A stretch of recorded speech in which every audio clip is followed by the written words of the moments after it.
Bonjour Marc. Bonjour Pierre. Alors, deux gros sujets que je te propose d'aborder aujourd'hui. Le premier, c'est peut-être faire une petite pastille sur Renaud Flin, Oui. expliquer un peu ce qui se passe et surtout quels sont les ressentis un petit peu des décideurs locaux et de voir un peu ce qu'il en est sur le projet de modification des activités de Renaud Flin. On y va direct. Ah, bah, Ouais.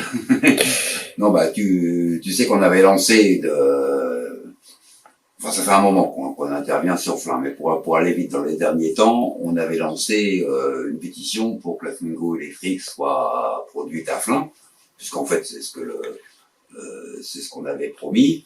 Et puis je me suis permis d'écrire à tous les décideurs, entre guillemets, c'est-à-dire les élus nationaux, enfin du coin, donc on a trois sénateurs, qui sont Gérard Larcher, Sophie Primat et Ghislaine Séné, qui habitent, enfin en tout cas qui sont du territoire concerné, deux députés, qui sont Benjamin Lucas sur la 8e et sur la 9e député, son nom va me revenir, mais enfin, de Renaissance, pour aller vite, enfin Macron, et puis aussi toute une série de maires qui sont concernés, le maire de Mantes-la-Jolie, le maire de Bureau, Bergenville, Limay, etc. Pour dire, je comprends pas, enfin au nom de la section du Parti communiste de Mantes-la-Jolie, je comprends pas comment une boîte comme Renault, où l'État est majoritaire, qui a profité de centaines de millions de subventions publiques pour différentes raisons, puisse se permettre, alors qu'elle avait promis que la Flamingo électrique serait produite à Flins, de la faire produire en Slovénie et de casser de fait 2000 et quelques emplois dans la région, ce qui ferait avec les emplois induits pour les sous-traitants, etc., les commerces, les services publics, tout ça, qui risque de payer cette disparition. Pas loin de 10 000 emplois sur la région, on n'avait vraiment pas besoin de ça, et il est quand même pas normal qu'une entreprise où l'État est majoritaire, que les élus, notamment nationaux, ne soient pas intervenus ou n'aient pas pris une position, y compris pour l'empêcher. La dernière chose, c'est que j'ai écrit à tous les élus, on a lancé aussi une pétition pour que la Flamingo électrique soit produite à Flins, on ne lâchera pas, on va continuer parce qu'il s'agit de marquer le coup. Et dans ces élus nationaux, bon, je commence à avoir les premiers retours.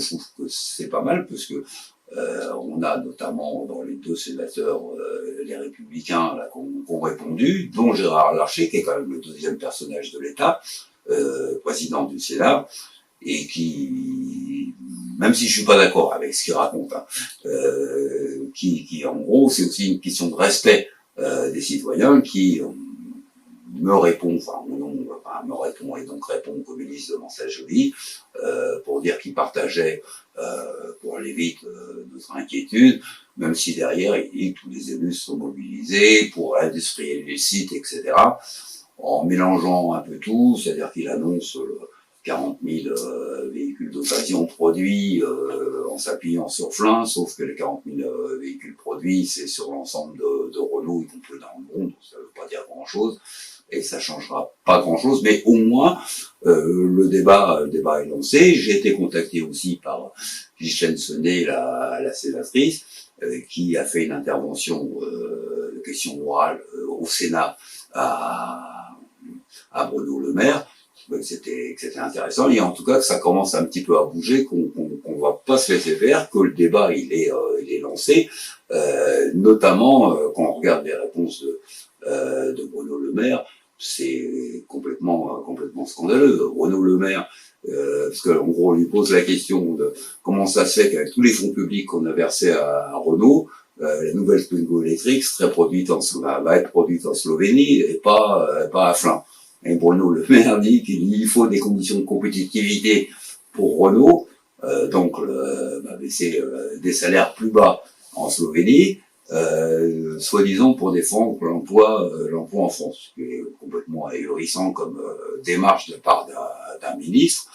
Et donc, je crois qu'il faut continuer à maintenir la pression, parce que on est capable de créer de toutes pièces une chaîne en Slovénie pour produire cette Twingo électrique. Il n'y a pas de raison qu'on puisse pas le faire à Flins, alors que tout est là, même si la chaîne est déménagée, une chaîne, ça se remet en place, et qu'il n'y a aucune raison pour que la Twingo électrique soit pas produite à Flins, d'autant plus que les enjeux sont énormes. Je disais tout à l'heure, 10 000 suppressions d'emplois. Moi, je comprends pas que des maires comme que ce soit Mantes-la-Jolie, Guimet, Mantes-la-Ville ou les Mureaux ne répondent pas, parce que un maire, il doit être soucieux quand même de ses citoyens. C'est des commerces qui ferment dans les villes s'il y a plus de pouvoir d'achat. Il doit être soucieux de sa population et des gens qui travaillent à Flins, etc. Donc voilà, on va continuer. Voilà. Bon. Petite pastille importante sur ce sujet désagréable. Alors, est-ce que tu peux un peu nous expliquer les points essentiels à comprendre à propos de la tour Jupiter? Oui. Parce que la question est difficile sur le plan juridique, sur le plan humain certainement, et elle implique quand même, comme l'indique un tract qui a été distribué par le PF, Mantes-la-Jolie, Seine-et-Oise, enfin pas mal de gens quoi finalement, qui nous explique l'expropriation, comprendre le processus.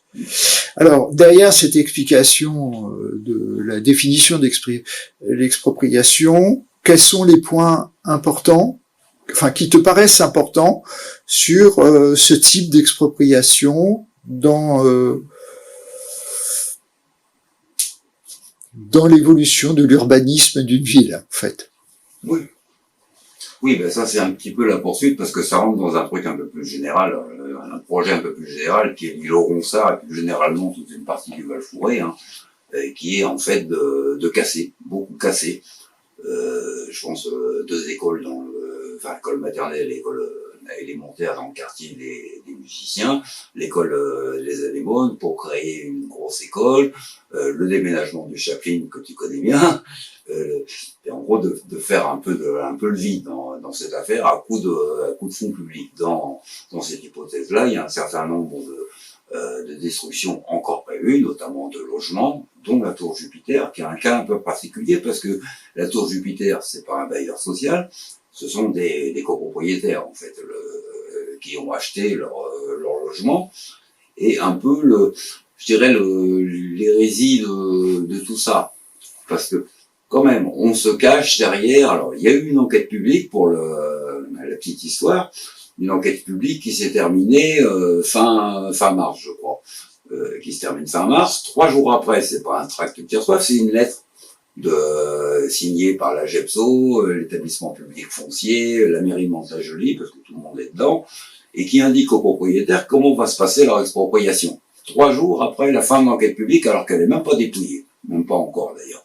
C'est-à-dire qu'on dit aux gens, donnez votre avis, et de l'autre côté, le lendemain, pratiquement, parce que c'est terminé le dimanche, ils ont su ça le samedi, ils ont su ça le mardi, ils ont reçu un courrier en leur disant, voilà, on va vous exproprier, et comment ça va se passer.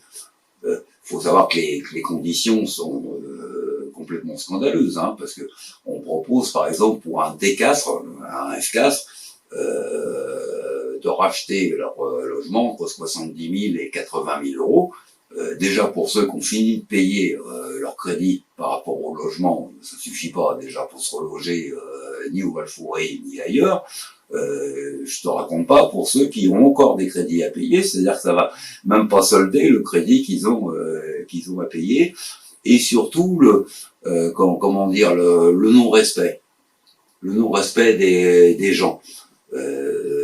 Moi, je me souviens au municipal partiel, par exemple, que ils s'étaient tous précipités pour aller voir le conseil syndical de la tour Jupiter en disant, mais vous inquiétez pas, on va, notamment le maire actuel, on va reprendre tout et on va vous écouter, etc. Voilà.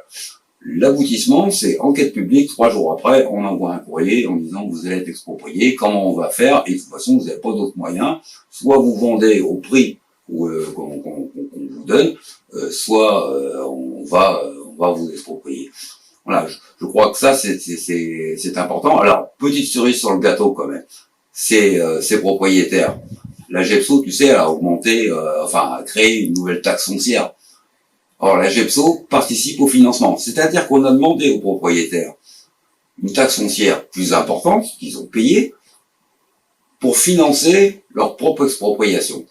Ça, le mépris avec lequel sont traités les citoyens est inadmissible. C'est la raison pour laquelle j'avais rencontré notamment dernièrement le conseil syndical, etc. Ils ont mon soutien actif, puisque y compris on va travailler à des recours en justice pour s'opposer à ça.